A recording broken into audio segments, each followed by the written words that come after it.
Welcome to the Kentucky History Channel, where we strive to bring you all the Kentucky history content you want and you deserve.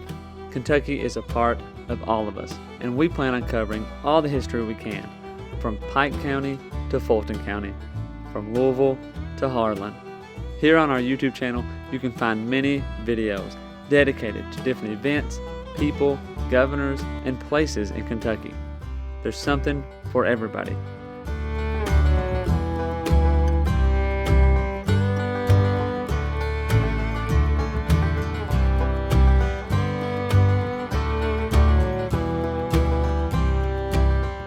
While you're here, if you like the channel, hit the subscribe button and the notification button so you get notified anytime new Kentucky history is available. And if you want to support the channel, we have a Patreon page as well, or patreon.com/KYHistoryPod. Welcome back to the Kentucky History Podcast. I'm your host, Jameson Cable, and I'm here with Mr. Kenny Tabb, and we're going to talk a little bit about Hardin County, Elizabethtown, and some history from that area. Kenny, thank you for joining us. How's it going? Well, thank you for having me. It's an honor to be with you this morning. Real quickly, before we get too much into the topic at hand, tell us a little bit about yourself and your Kentucky connection and so forth.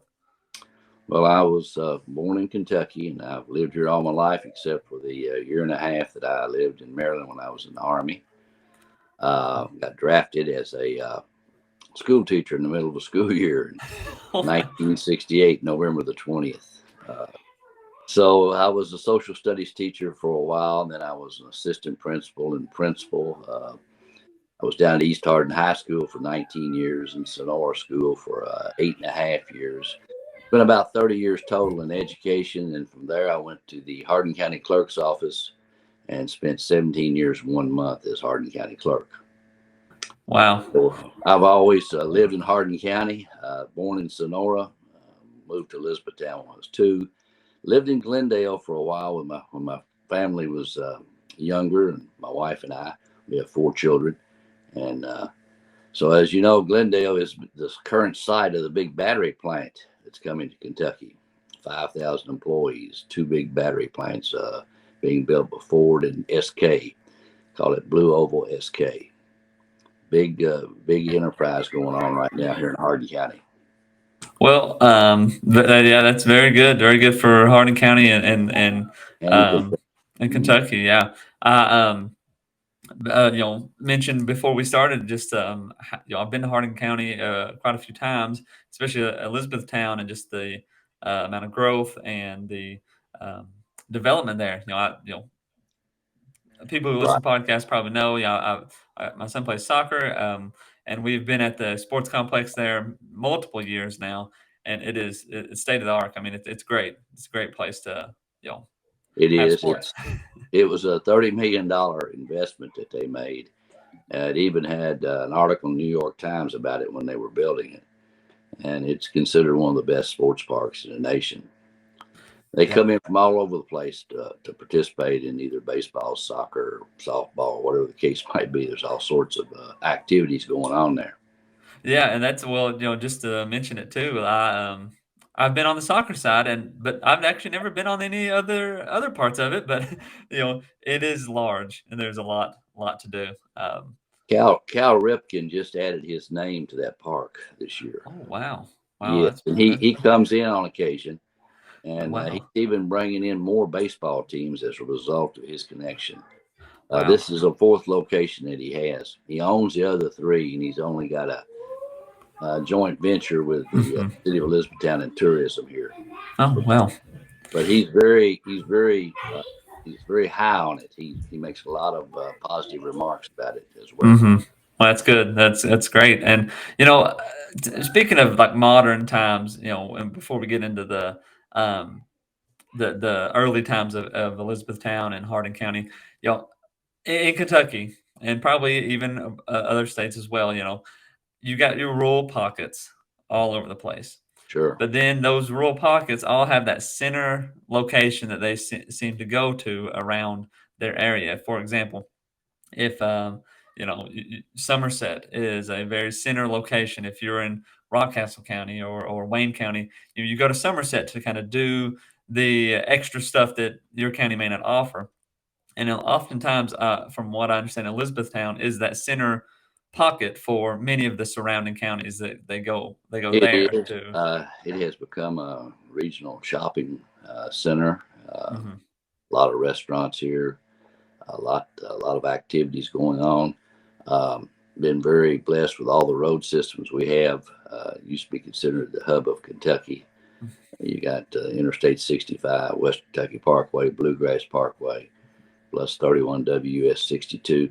A lot of roads coming in here, and so we've been very blessed from that. But downtown Elizabethtown is going through a renaissance. I mean, it's really changed. You had some people that have invested some money. You got new restaurants and activities going on downtown, and so it's really looking up. We're very blessed. We've been, of course, Fort Knox is part of Hardin County, and over the years, many people have had good jobs at Fort Knox that live here.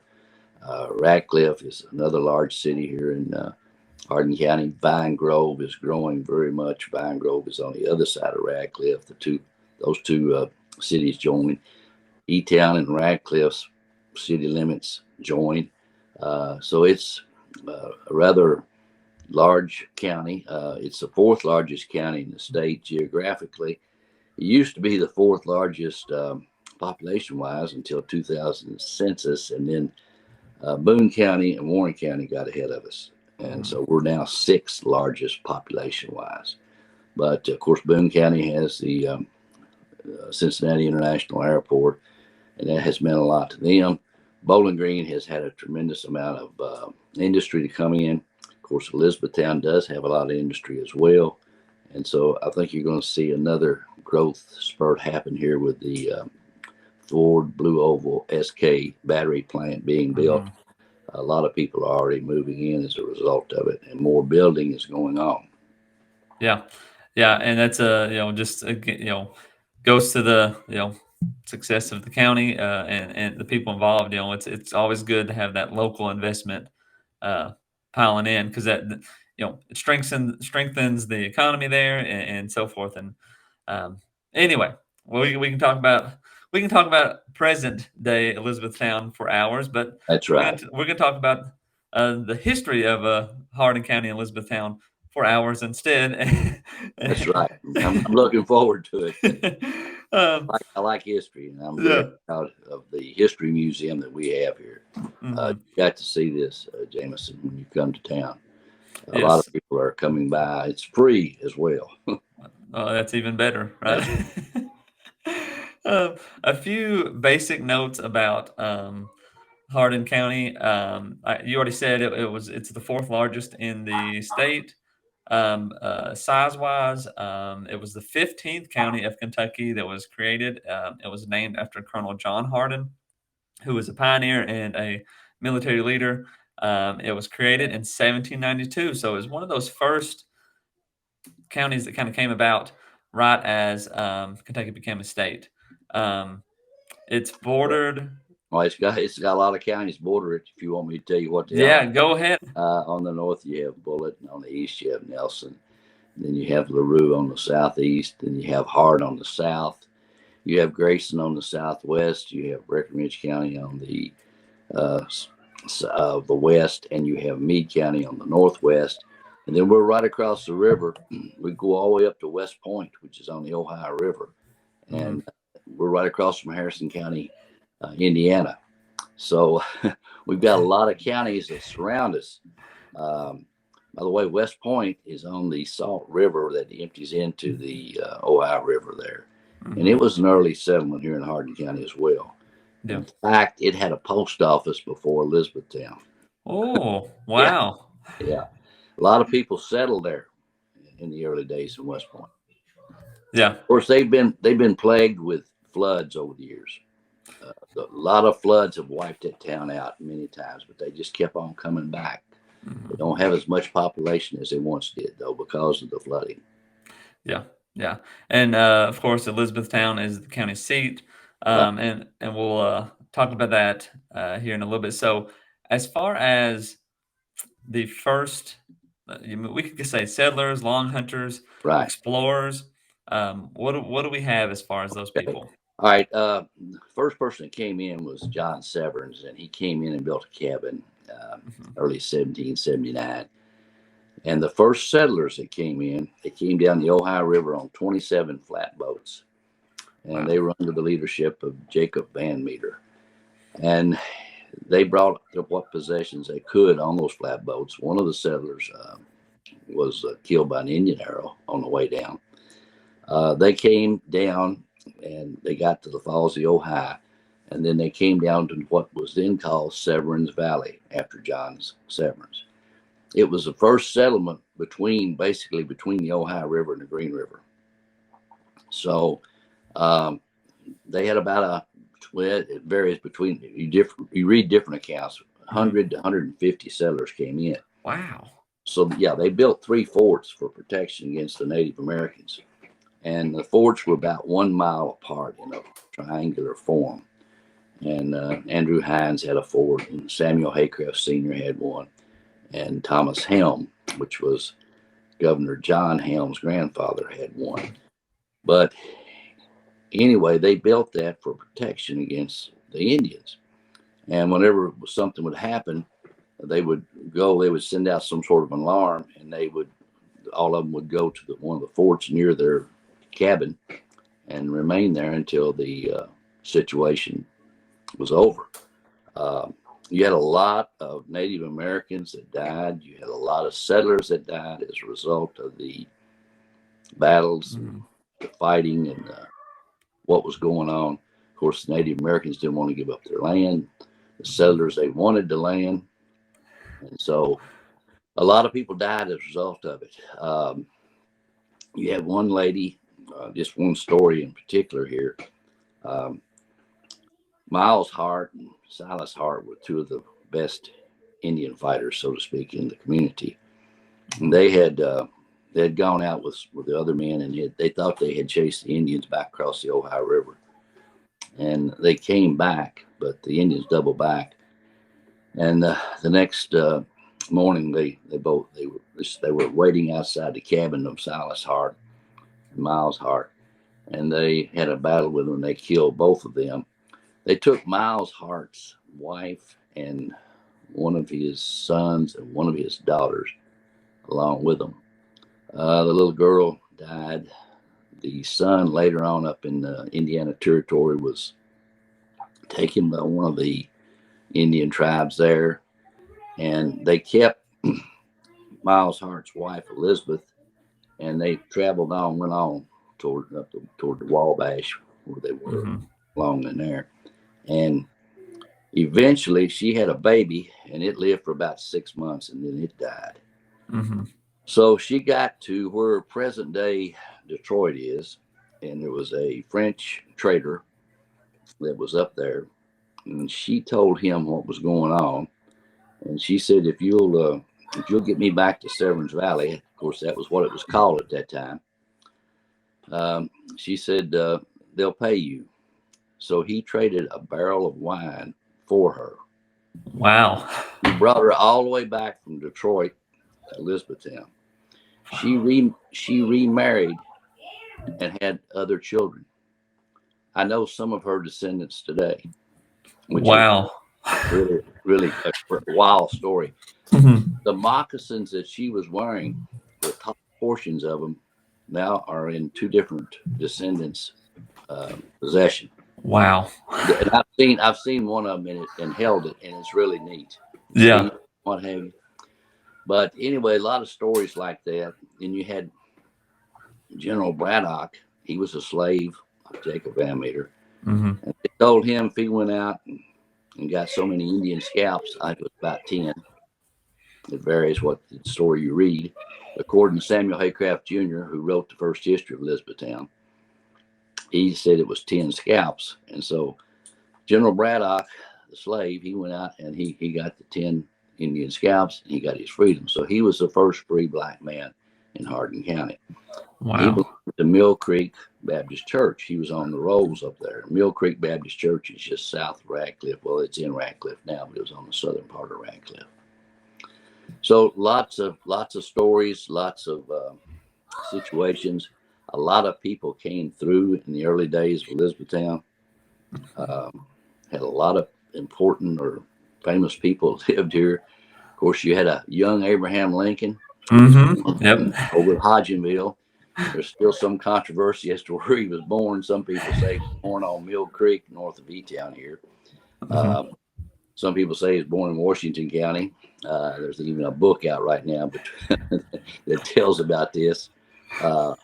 But he would, when they were living on Knob Creek, he would come to, by then it was called Elizabethtown.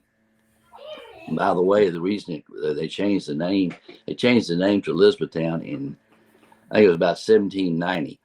I remember they got here in 1779, 1780, and it was Severns Valley all that time. In fact, the Baptist church, the biggest Baptist church, the main Baptist church here in town, is still called Severns Valley Baptist Church. Wow. And it is the oldest Baptist church that's still operating, not at different locations, of course, over the years, west of the Allegheny Mountains. Wow. So, yeah. So, anyway, you had a young Abraham Lincoln coming to town to shop and buy goods with his mom and dad. And then you had a young lawyer here in Elizabethtown at the same time by the name of James Buchanan. So James Buchanan would later on become the 15th president of the United States, and Abraham Lincoln the 16th. So some historians consider James Buchanan one of the worst presidents we had. And a lot of historians consider Lincoln the best. So we had the worst and the best here at the same time. So you can count your victories when you can. That's right. So one neat story about Abraham Lincoln, when he would come to town, he would go into the store, and Major Ben Helm operated the store, and he was also the second county clerk in Elizabethtown, in Hardin County. And they would go in his store, and Major Helm would give him a lump of sugar and let him sit on a nail keg as his mom and dad, Thomas Lincoln, Nancy Hanks Lincoln, would go around and do their shopping. So eventually, of course, when he was 7 years old, they would move to Indiana, later on to Illinois. And so when Lincoln was a lawyer in Illinois, he went on a business trip to Missouri. And they were in Hannibal, Missouri, and Lincoln was with these other businessmen, and they ran into this Major Ben Helm, who by then had moved out there and was now Judge Helm. And he told these fellows he's with, he said, "Gentlemen, this is the first man I ever knew that wore store-bought clothes the entire week and fed me sugar as I sat up on a nail keg." So he recognized Ben Helm from this, and he, when we had the bicentennial in 2008, 2009, we got more room in the museum, and we had this Lincoln room. And we got a lot of Lincoln memorabilia in there, and artifacts and stories and interpretive markers that's been made and so forth. So they wanted to do something special for the Lincoln bicentennial, and they said, "We're going to have a statue of a young Abraham Lincoln sitting on a nail keg." And as a result of this story. So anyway, when we got it back, we have a young Abraham Lincoln at 7 years old, because that's how old he was when he left Hardin County, LaRue County. Of course, when he left, see, LaRue County didn't become a county to 1843, so that was still Hardin County. In fact, Hardin County, the original Hardin County, was a part of 15 counties. It's massive, big. came off of it.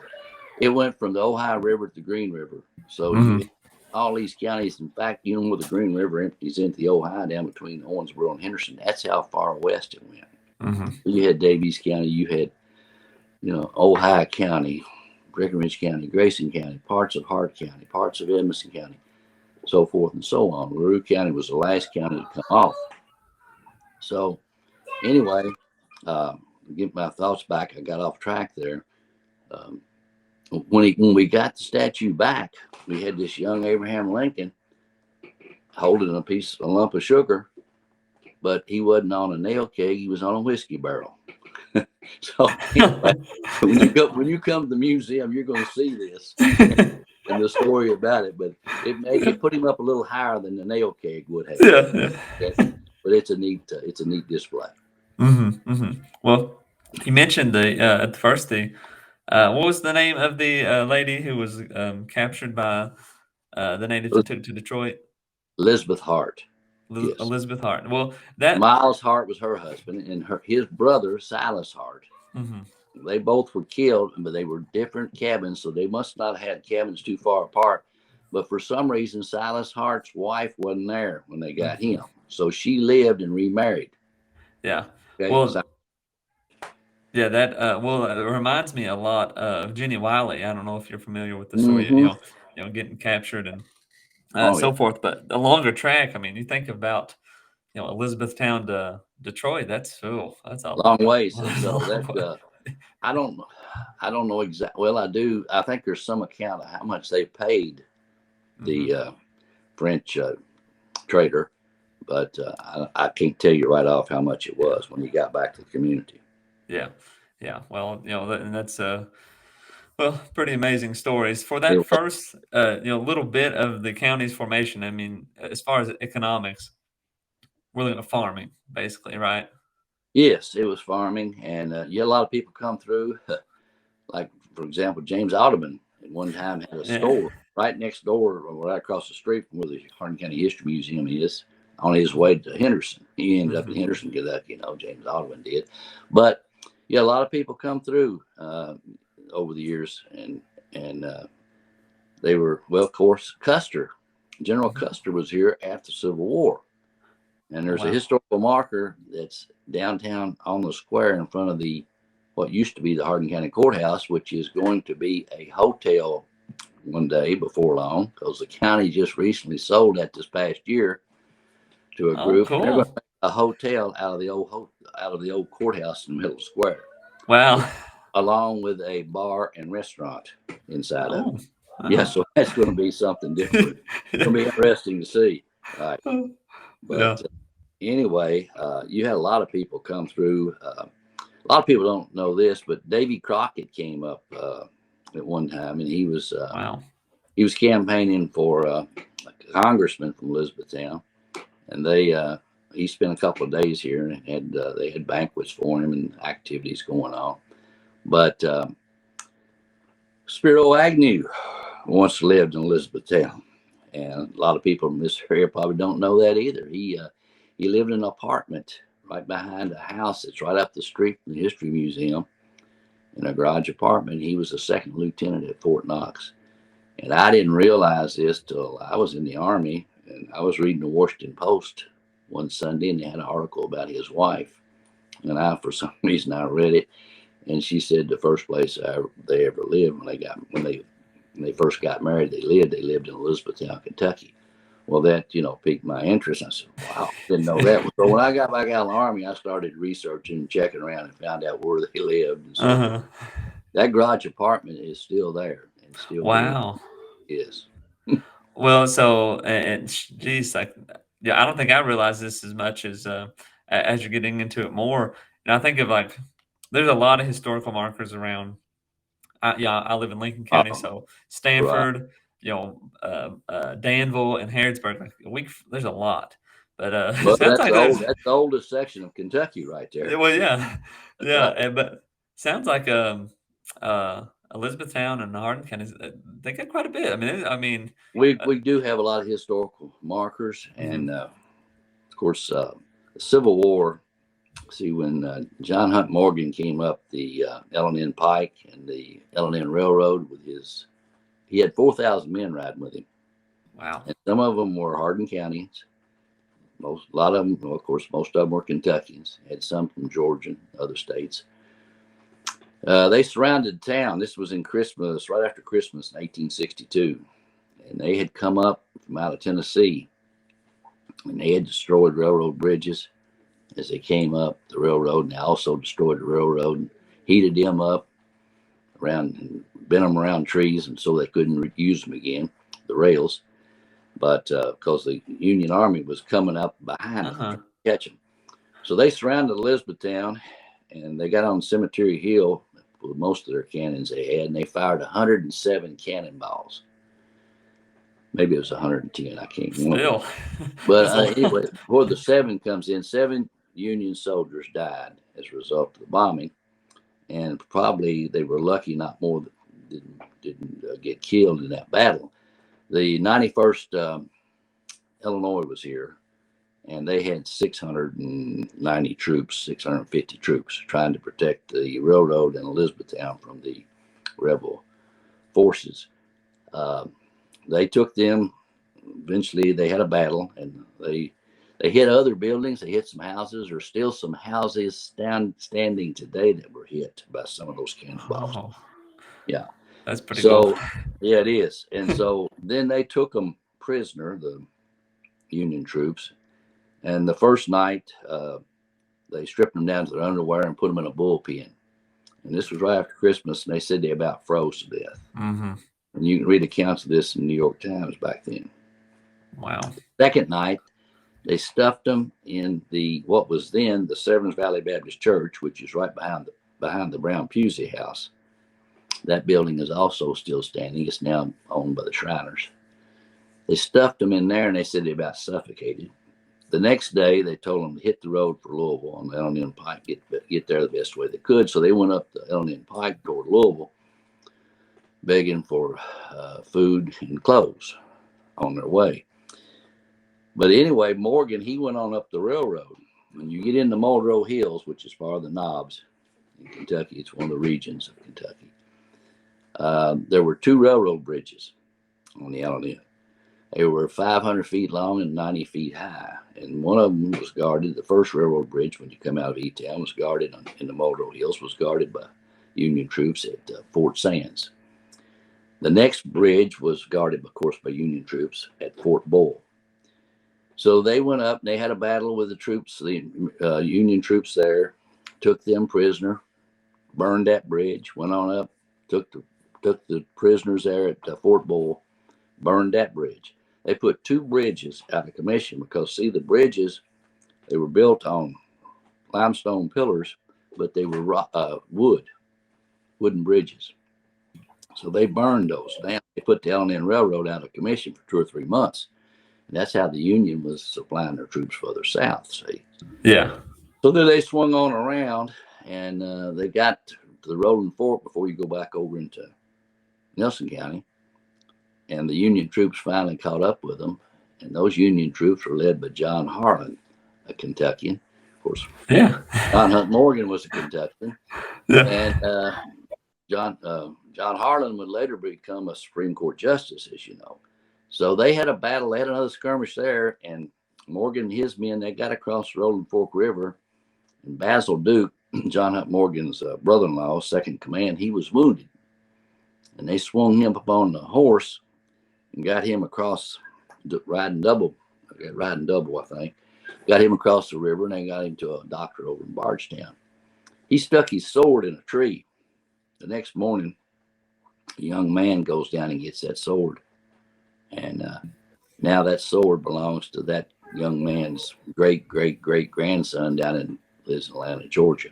He brought it to the History Museum one time, put it on display for a weekend, and put some information out to the media, and people came in and saw the sword. Mm-hmm. But that was a big battle. That was a big thing for Morgan. That was probably Morgan's best raid. He had other raids, but that was probably his most successful raid that he had during the Civil War. Well, that was that's one of the questions I always got to ask, the Civil War involvement in the area and so forth. Now, as far as like, but see, they don't get much. This town doesn't get much publicity about that. No, they've kind of bypassed that over the years about what he did here. Mm-hmm. So it was a big deal. Of course, like I was telling you earlier, Custer and the 7th Cavalry were here after the Civil War. It was part of the occupation of the South. Mm-hmm. They occupied Kentucky just like they did Tennessee, Mississippi, or anybody else after the war. Even though Kentucky didn't secede, they treated them like they did. Yeah. So they were here for a couple of years. General Custer and his men were. And in fact, Custer lived in part of the Brown Pusey house and took his meals there. But they left here, and that's when they went out to Little Bighorn and met their demise. Yeah. Now, so I mean, you think about during the Civil War time, Elizabethtown primarily controlled by the Union for the most part, It or was controlled by the Union because, like I say, the 91st Illinois came in with 650 so men, and then you had the L&N Railroad going up and down. You know, troops coming in, going up and down.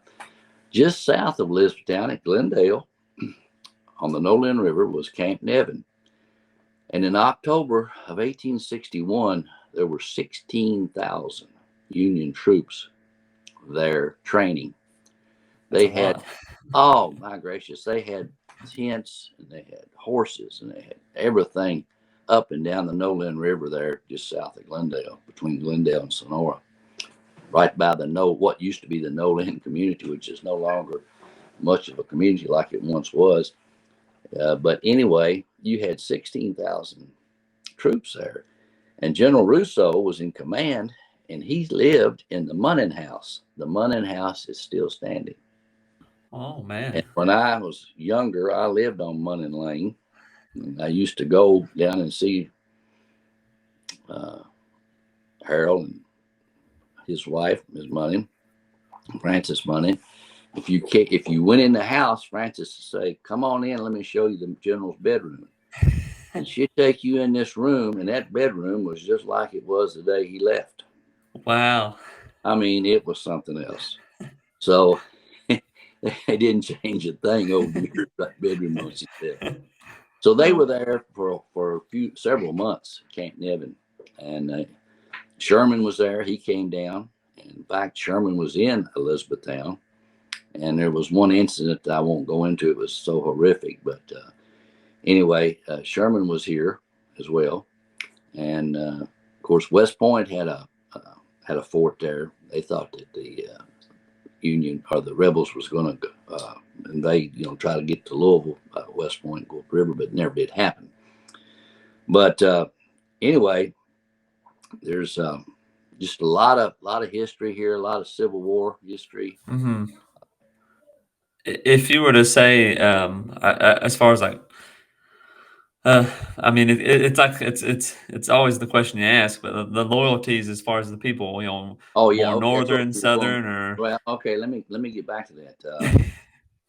When Morgan and his men came in and took the city, a lot of the community was very receptive of them. They appreciated them taking them because they didn't like the way the Union had treated them. In fact, one of the first things they did when they came in, they arrested the circuit clerk because of his Southern sympathies, and they sent him to a Union prison in Louisville. They arrested a couple other influential people in town and sent them to Louisville, in a Union jail. And so a lot of people were glad Morgan and his men came through, and some of Morgan's men said they slept in a feather bed for the first time in a long time that night, the first night they were here. Here's another thing. Ben Hardin Helm was the commander of the Orphan Brigade. And the Orphan Brigade was a Confederate outfit made up of Kentuckians. And once they left here, they couldn't come back, or they would be arrested, or they had to swear allegiance back to the United States. So they couldn't come back until the war was over, so to speak. And I think that's one of the reasons they got to call them the Orphan Brigade, because they didn't have a home, couldn't come back. So Ben Hardin Helm had been a graduate of West Point Military Academy. He was the son of Governor John Helm. The Helm Mansion is still there. It's not used as a home anymore. It's a business place. And he was also a young lawyer. But here's the big story. He and Abraham Lincoln were brother-in-laws. Wow. So Ben Hardin Helm was married to Emily Helm, and she was Emily Todd. And so Abraham Lincoln was married to Mary Todd. Yep. They were half sisters. Okay. Uh-huh. So before the Civil War started, Lincoln offered Ben Hardin Helm a commission as well, I forget the exact position, but he was going to get a real good position in the Union Army. So he left Washington after talking to his brother-in-law, and he stopped over at Arlington, Robert E. Lee. And he talked to Robert E. Lee, and Robert E. Lee told him he was going to stay with his state, Virginia. I think Ben Hardin Helm at the time thought Kentucky was going to secede from the Union. So he came back and he joined the Confederacy. Yeah. And he was the general of the Orphan Brigade at the Battle of Chickamauga in July 1863. He was killed in that battle. Lincoln wired Grant and wanted to know the status of Ben Hardin Helm. And Grant wired him back and told him he was killed in the battle. So Lincoln said, make sure his wife gets safe passage back to Elizabethtown. Back in those days, a lot of the officers would travel with their husbands, but they'd be off in another town somewhere away from the battle. I think she was over in Alabama, which is right across the line from Chickamauga there. So she had this communique from Grant to get back to Elizabethtown, and I think she flaunted it as she came back through the Union lines. Once she got back, her sister wanted her to come to the White House, wasn't it? Yeah. You heard this story? She goes up to the White House with her daughter, Catherine. And once she gets there, of course, a lot of the, for example, Secretary of War Stanton, he didn't like it. He asked Lincoln, said, what are you doing letting a rebel in the White House? And I think Lincoln told him in so many words, he was president. He let whoever he wanted to in the White House. And I think Catherine, Ben Hardin Helm's daughter, Catherine, and Tabb, Abraham Lincoln's son, they got into an argument who the president was.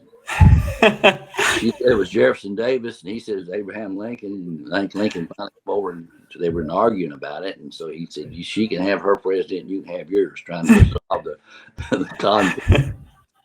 So anyway, she came back, Emily Helm, Ben Hardin Helm's wife. And eventually, she would be appointed after the Civil War, so forth. She would be appointed the first postmistress of Elizabethtown Post Office. Then eventually, she would move to Lexington and live with one of her sons up in Lexington, and that's where she passed away, and she's buried up there. But Ben Hardin Helm, when he got killed at Chickamauga, he was buried in Atlanta. And in 1870, they would take him up out of that grave and reinter him in the Helm Cemetery here in Elizabethtown, where his father and other family members are. So they had a big procession out from Elizabethtown. She lived behind the History Museum on Poplar Street at the time. They brought him up on the railroad. They took him out, put his body in her house that night. She apparently took some of the buttons off his uniform or whatever. I think some of those ended up in the Kentucky History Museum in Frankfort. Then the next day they had this procession, and the streets were lined with people coming from all over Kentucky. And they went up and they re-entered him in the grave there at the Helm Cemetery. And then they had a picnic. So the last Civil War reunion that the Confederates had was in 1914 in Elizabethtown. And they met in the Masonic Temple building. It was built in 1912, and that building's still standing. It was a big building. And a lot of those guys were getting older by 1914, and they said it was quite a sight when they came out of the Masonic Temple and they marched out to the Helm Cemetery and paid their respects there at the Ben Hardin Helm grave, and then had another picnic. They like picnics, apparently, at the cemetery. Interesting stories.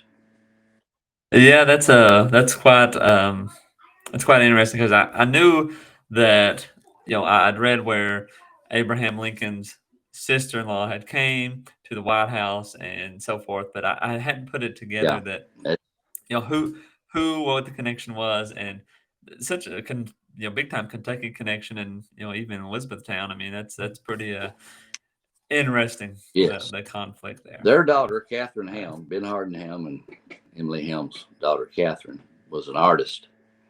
and she did a painting portrait of Mary Todd Lincoln. It was in the White House for many years. I don't know if you've ever been down to Lincoln Memorial University right there at Cumberland Gap. They have a Lincoln Museum that's out of this world down there. I was down in October. I mean, it's a huge building. They've got all kinds of displays.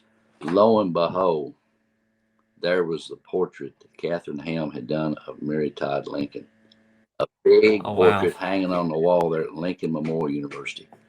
Couldn't believe it. And I was going to ask him how they got that from the White House, because that's where it was at one time. She also did a portrait of Jefferson Davis that's in Biloxi, Mississippi, in that museum down there. Yeah, I've never been to I've been through, passing through the university there, but I've never been in it. It's worth a stop. Worth a stop. Yes, it is. Well, you mentioned this too, and this is it's kind of reminds me of every county in Kentucky just about tries to have a connection to Daniel Boone or Abraham Lincoln. That's like, everybody has, wants to have that connection, but Hardin County definitely does. Well, yeah, but Daniel Boone, not so much Daniel Boone, but his brother Squire Boone had more connection here. Yes, he explored it there in the early times, I believe, as well. Right. Yes, he did. He sure did. We're going to pause right there with our discussion with Kenny Tabb about Hardin County history. Thank you for listening. We'll see you next time. Welcome to the Kentucky History Channel, where we strive to bring you all the Kentucky history content you want and you deserve. Kentucky is a part of all of us, and we plan on covering all the history we can, from Pike County to Fulton County, from Louisville to Harlan. Here on our YouTube channel, you can find many videos dedicated to different events, people, governors, and places in Kentucky. There's something for everybody.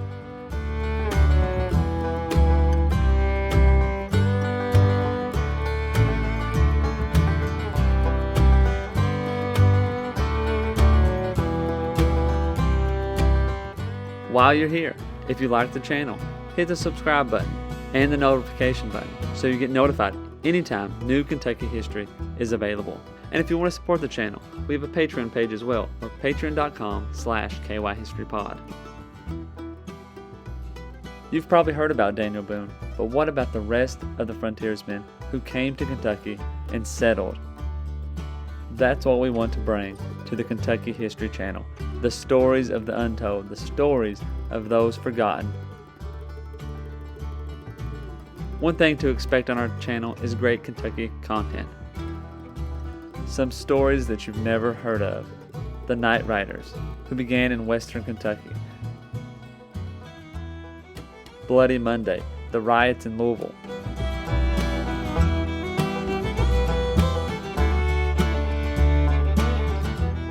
The assassination of Governor Goebel, the only governor ever assassinated in the United States. Stories from all over Kentucky, stories that are unforgettable once you've heard them. You can find out who counties in Kentucky are named after and how your county got started. From beginning to end, we plan to document every county in Kentucky, all 120. Reach out to us on all of our social media platforms, Twitter, Facebook, and Instagram, and also leave a comment on one of our YouTube videos. You can also check out our podcast episodes. You can subscribe to our podcast on Apple Podcasts, Spotify, iHeartRadio, and many more.